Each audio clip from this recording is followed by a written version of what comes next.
Alex.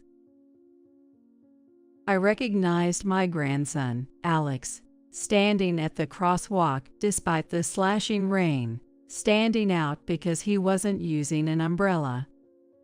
I leaned over from the passenger seat, flung the door open, and called out loudly as if scolding him, "Alex, get in the car now." Grandma, Grandma.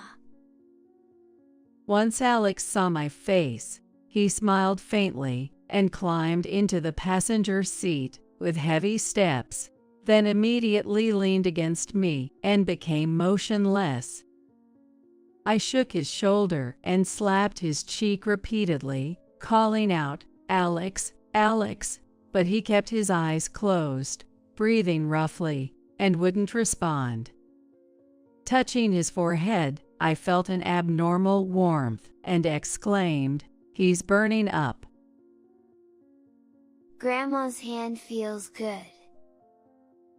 It seemed Alex faintly felt my touch, murmured this, and then lost consciousness. "Alex, stay with me." I pulled out a thermometer I always carry in my bag, placed it under his armpit, and it read 102.6 degrees Fahrenheit. This is dangerous.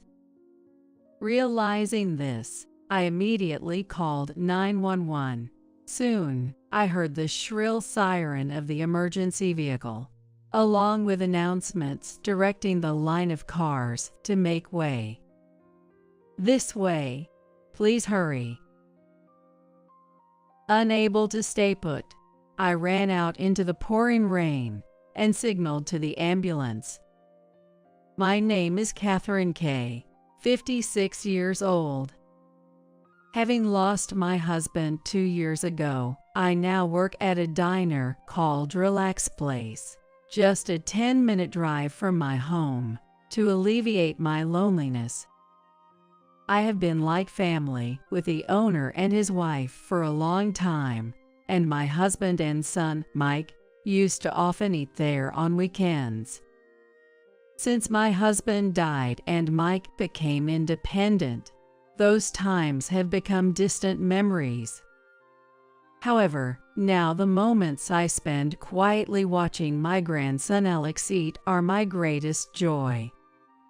Mike's wife, Jenny, found out she had cancer 3 years ago and passed away despite treatment.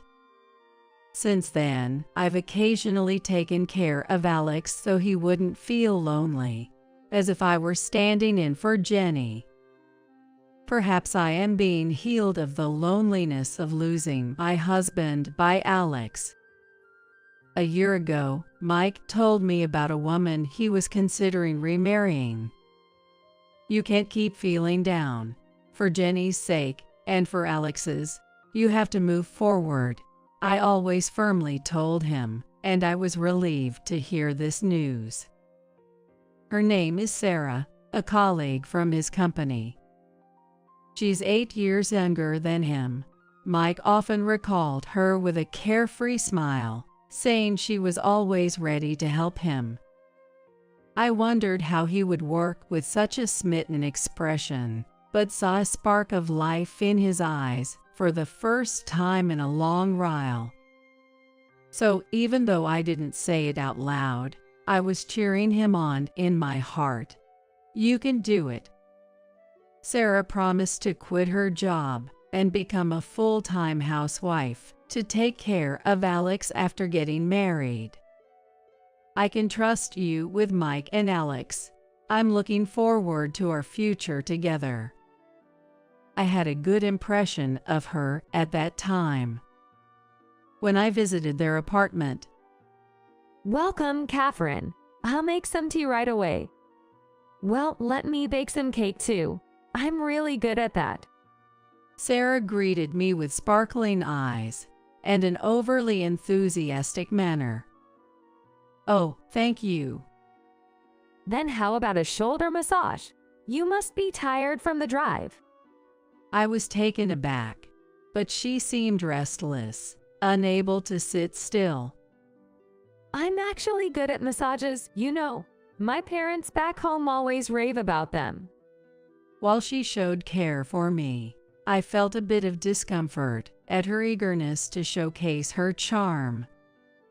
From the moment I entered the room, her readiness to respond to every little action seemed overly deliberate to me, and I couldn't help but find it artificial. Furthermore, Sarah kept lamenting that she had run out of tea snacks. If I had known you were coming today, I would have lined up in the morning to buy that popular pudding. What a shame. I'm such a thoughtless DIL. I apologize. Sarah apologized so deeply that I felt embarrassed. Interacting with her, everything seemed calculated, but I hesitated to voice it. And after all, it's not my place to interfere in my son's marriage. Perhaps Sarah is just struggling to find the right distance with her new family. I convinced myself that over time, the emotional barriers between us would disappear.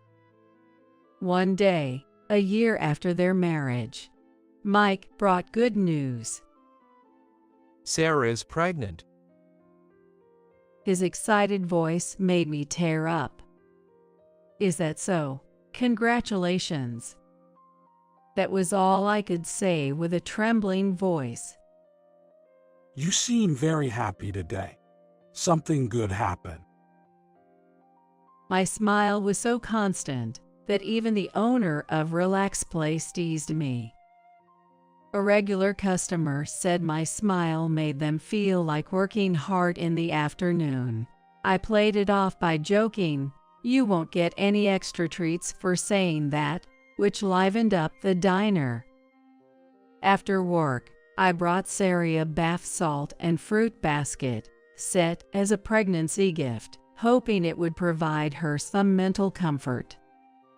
As this would be my second grandchild, I was thrilled at the thought of Alex having a sibling to grow up with. After parking in the visitor spot, I glanced at the park across the street and saw Alex sitting on a bench, looking down. "What are you doing here all alone?" When I called out, Alex looked up and smiled sadly. "It's not fun alone, right? I was about to go to your house. Want to join? There's plenty of fruit. Eat whatever you like." But he just shook his head, neither standing up from the bench or speaking, quickly dropping his gaze to the ground. I tried to take him to the apartment, but he resisted with unexpected strength.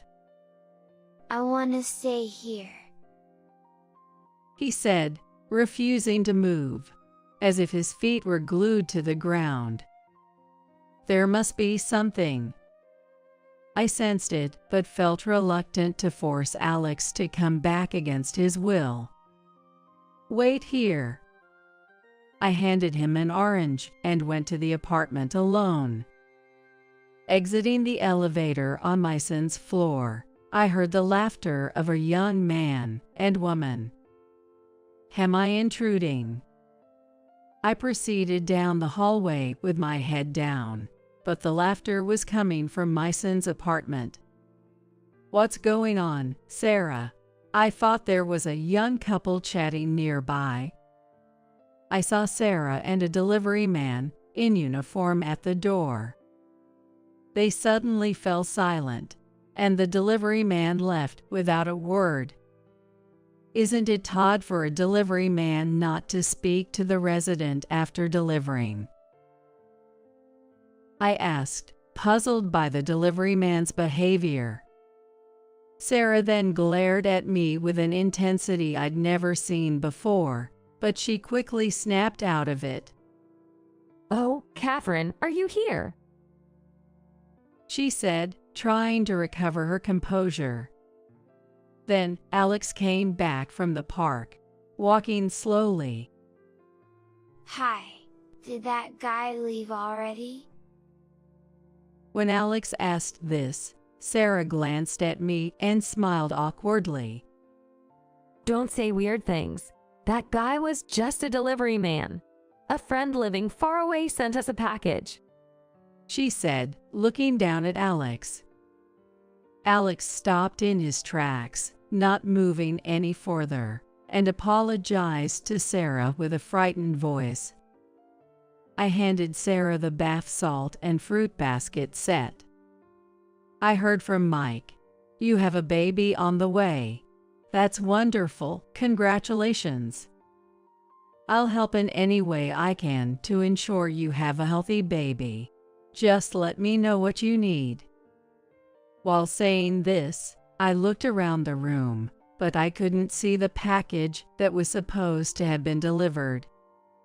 Alex used to greet me with a bright smile whenever I visited, but today, for some reason, he was silent, playing on his smartphone in the corner of the room. Hey, Alex, what are you doing over there? Grandma came to visit you. Sarah pretended to smile, but her eyes weren't smiling. Alex whispered sorry again, in a frightened voice, and then came over to my side, glancing at his mother's face.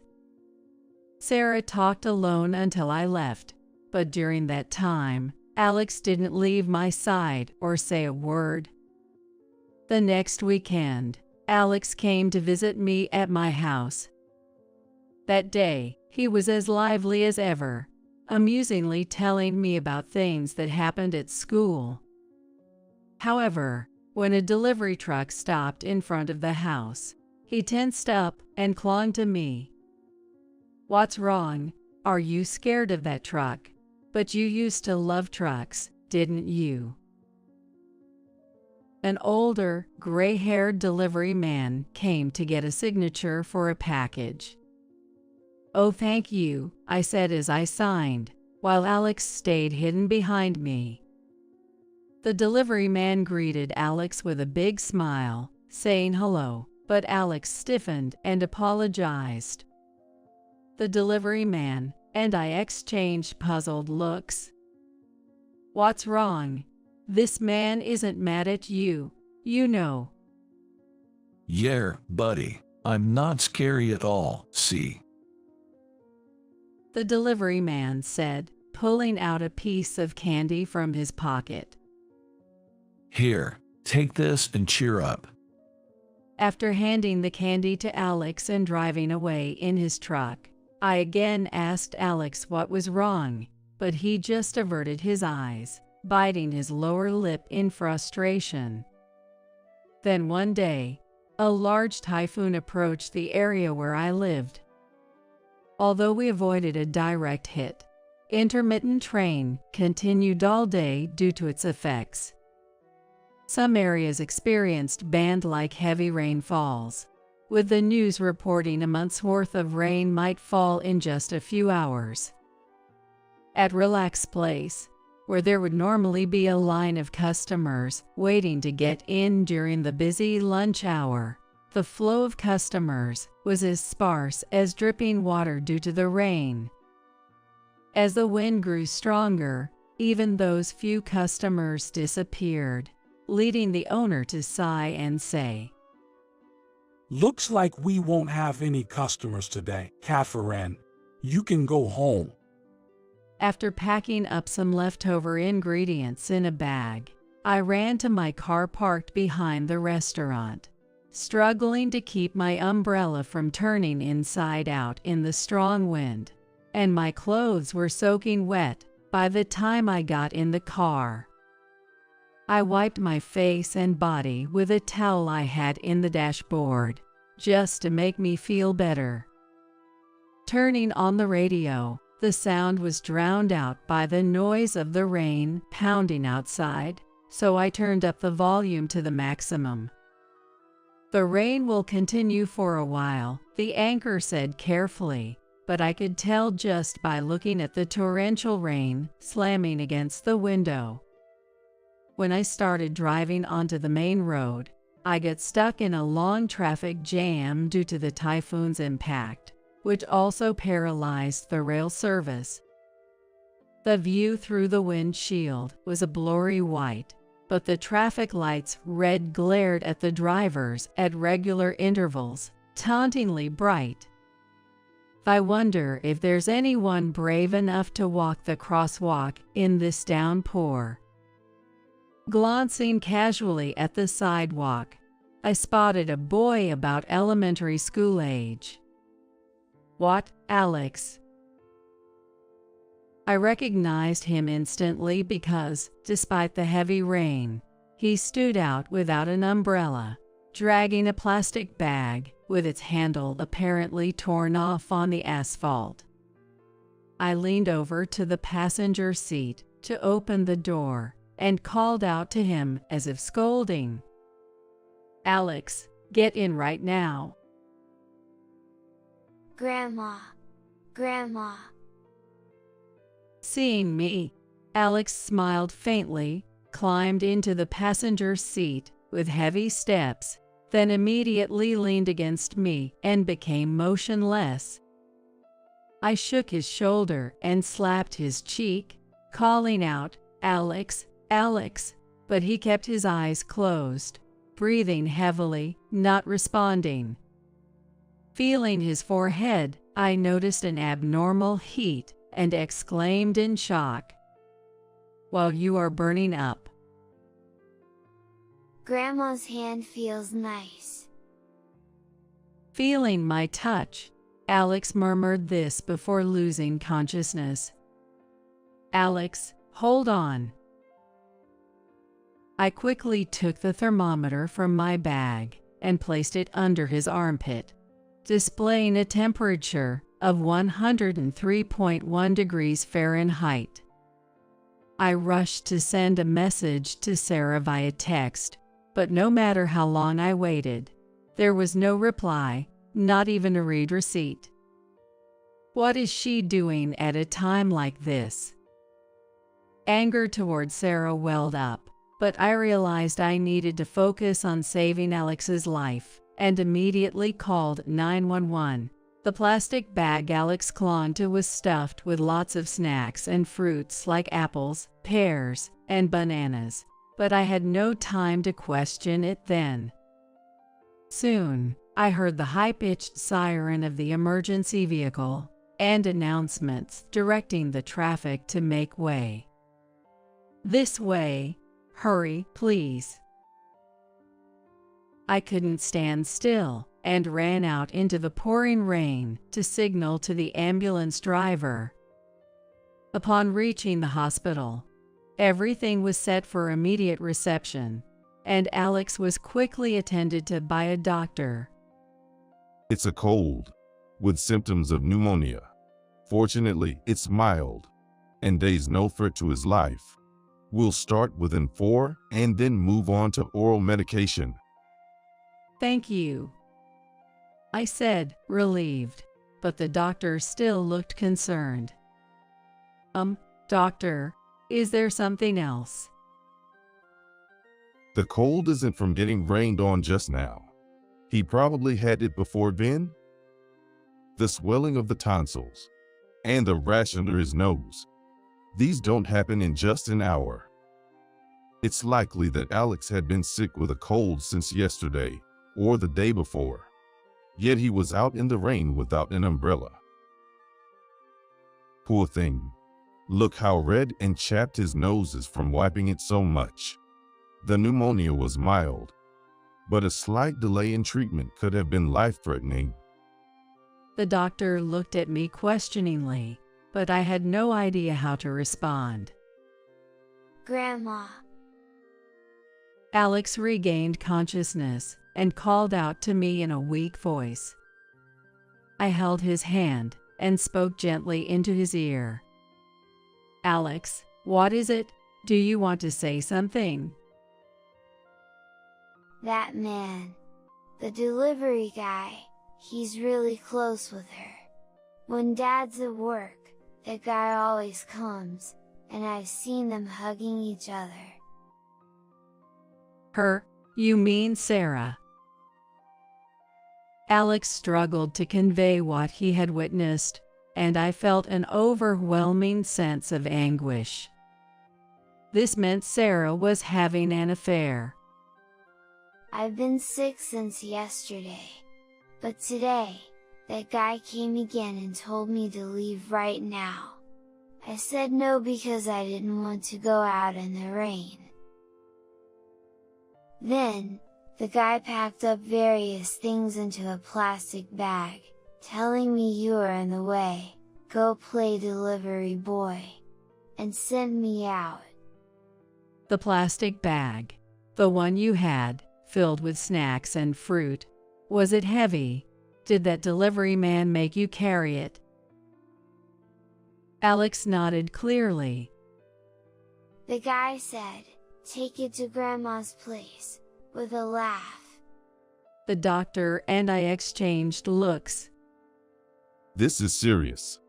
As a doctor, I cannot overlook this situation. I can't forgive her either. We must do something about that woman. The surge of anger and sorrow within me felt ready to explode. By the time I was heading home, the rain had stopped, and the sunlight shone brightly on the moist asphalt. Jenny, I'm so sorry for this. I promise to protect your precious Alex. I talked to the photo of Jenny smiling happily while holding newborn Alex. I felt guilty for not realizing his suffering. Not only was I angry at Sarah and her lover, but I also felt the weight of my own inadequacy. When Mike said he wanted to remarry, I was overjoyed, thinking it meant he could move past his sorrow and start anew. Now, feeling resentful towards my past self, I repeatedly punched my thigh, trying to release some of the pent-up emotions, though it was nothing compared to Alex's pain. The doorbell rang, and thinking it was a visitor, I hastily wiped my tears and forced a smile in the mirror. "Coming," I said, heading to the door to welcome the guest. There was Sarah, smiling, still unaware of everything. I'm so sorry, Catherine, for making you look after Alex. She was still playing the part of a considerate mother. Alex, Mommy is here to pick you up. Come out. Sarah called out loudly towards the back of the house, thinking Alex was playing there. What? Alex isn't here today. Are you saying he's not at your house? Then where could he have gone? I feigned ignorance about Alex's whereabouts, and Sarah's face turned pale rapidly. What do you mean he's not here? Alex definitely said he was going to Grandma's house and left excitedly. Did he really say that? That can't be true. It's been raining all morning, and the wind was so strong. Even adults would hesitate to go out in that weather. But he clearly said he was going to deliver some snacks and fruits to Grandma. He must have been pretending to be a delivery boy. Did he really say that, even though it was pouring rain outside? You let her 6-year-old run out into the storm without stopping him or even looking for him. I didn't stop him, because, I let children do as they please, you know. I believe in respecting a child's autonomy. That's my parenting philosophy. Sarah's attitude, as if the whole situation was Alex's fault, drove my anger to its peak. Alex is in the hospital now. He got wet in the heavy rain without an umbrella, developed pneumonia, and the doctor said it could have been life-threatening if treatment had been delayed. What? Sarah screamed in shock, then glared at me furiously. Are you lying to me? Do you enjoy seeing me panic? Isn't that shameful? I don't care what you think. What matters is Alex. He suffered enough. If you want to be a mother, Start by putting your child first. Sarah attempted to argue, her teeth bared, but then realized the gravity of the situation and asked, "Which hospital is he at?" "I'll go get the car. Wait for me." No need. I can't trust you. Sarah refused with a frightening expression and called a taxi using her phone app. Was she trying to secretly communicate with her lover or conspiring to align their stories in case Alex's mistreatment came to light? I returned to the hospital to wait, and Sarah arrived about 10 minutes later. Where is Alex Gay's room? She asked hospital staff indiscriminately, pretending to be a concerned mother. However, she was stopped by a nurse at the entrance to the room. This area is off limits for visitors. You are not allowed in. Alex, Mommy is here now. You can relax. Sarah smiled gently like a saint, but then two people in suits approached her. "Are you Sarah Kay? We need to talk to you. Please come with us to the station," showing their police badges. What? Why do I have to go with the police? I'm his mother. Let me see Alex. What have I done to deserve this? Let me go.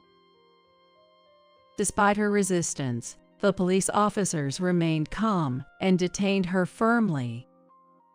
The doctor who examined Alex had advised involving the police, believing Alex's testimony couldn't be ignored. If my grandson were in the same situation, I might not be satisfied with just going to the police. The doctor said, half jokingly, half seriously, with a hearty laugh. It was getting dark outside, but I saw that Mike, who should have been on a business trip, had called. I called him back. I had a meeting in the next county and came home early to find no one there, and I was shocked. I told Mike everything that had happened that day without hiding anything. Initially, he was skeptical, but his tone gradually fell, and he promised to look around the house for any evidence. About an hour later, Mike called back. One piece of evidence after another. Photos and videos of them looking cozy together, even traces of them using our bedroom. Learning of his wife's betrayal and the mistreatment of his precious son left by his late wife, Mike spoke as if venting his hatred. Later, Sarah was arrested for child neglect, and her lover, the delivery man, was also arrested and charged as a co-conspirator. Frankly, I still don't want to believe that Sarah could do such horrible things to Alex. I wish all of Alex's suffering were just lies. It might sound odd with the trial coming up, but I feel like running away right now. Hearing the truth is just too painful. But facing that truth head-on is the only thing we can do for Alex now. Reliving his suffering through the trial is all we have. Feeling helpless, I convinced myself that exposing the crimes Sarah and her lover committed in court is our duty. As the trial began, Sarah kept looking down in the defendant's seat, making me think she regretted her actions. However, when she looked up and caught my eye, without any concern for those around, she twisted her face and stuck out her tongue defiantly. The media were stunned by Sarah's lack of remorse. What a terrible person. Does she understand her situation? Were the cries from around the room. The judge had to call for order to quiet the commotion. Sarah, smirking, took the stand and began narrating the events leading up to the incident as if giving a business report. She admitted seeing an opportunity when Mike, who was advancing in his career, became depressed after losing his beloved wife. Well, honestly, he wasn't my type, but he seemed wealthy and likely to become more powerful, so I thought I could live comfortably by getting involved with him. She spoke frankly, showing no remorse. Sarah revealed that her affair with her lover, Michael, predated her relationship with Mike.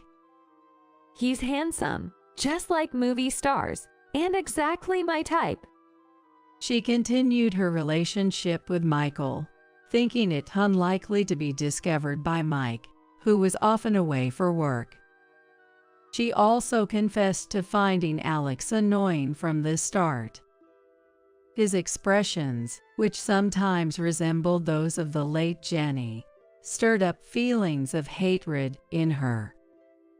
While meeting Michael, she treated Alex harshly, laughing at his crying and making sure he couldn't enter the house when they were together. They even recorded these moments on their smartphones. When I threatened him with a scary face saying, "Don't tell anyone," he surprisingly listened. It was quite fun for me. But when I got pregnant with Michael's child, I panicked. If the affair came out, I'd be thrown out, losing access to any money.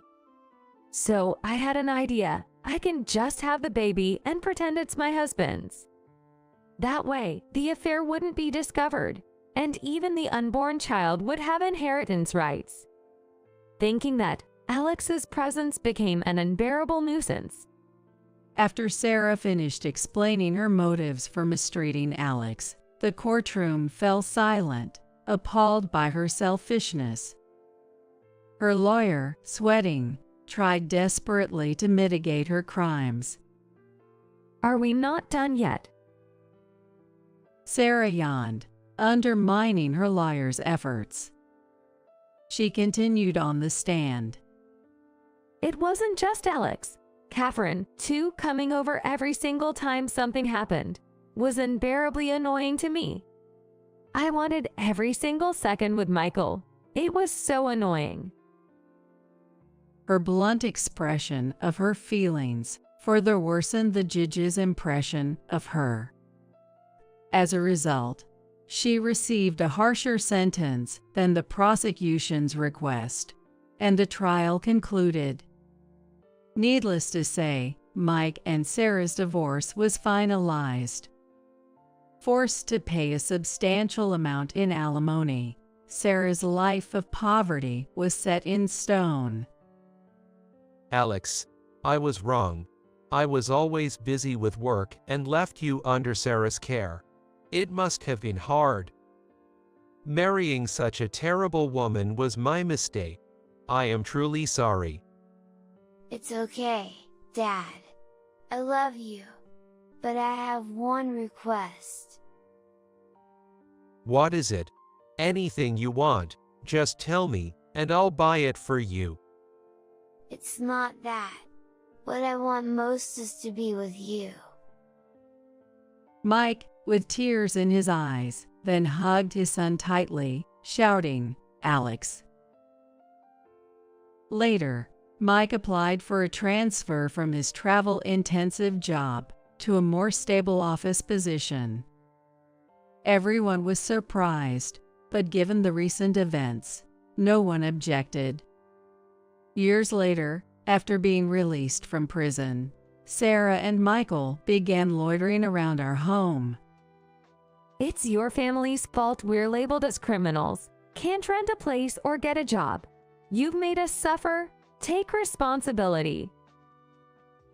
I immediately called the police to handle Sarah's misplaced accusations. Afterward, Mike and I decided to sell our house and move to a secure luxury apartment using the sale proceeds. Returning to the relaxed place with Mike and Alex after a long time, the owner greeted us with a smile. "Alex, have you grown taller since I last saw you?" As I stood up, asking out of habit, "Can I help with anything?" The owner came over. No need, Catherine. You're a guest today, right? And it's my treat. Especially since Alex is here too. Eat whatever you like. I love the fried pork meal here. But even more than that, I love being with Dad and Grandma the most.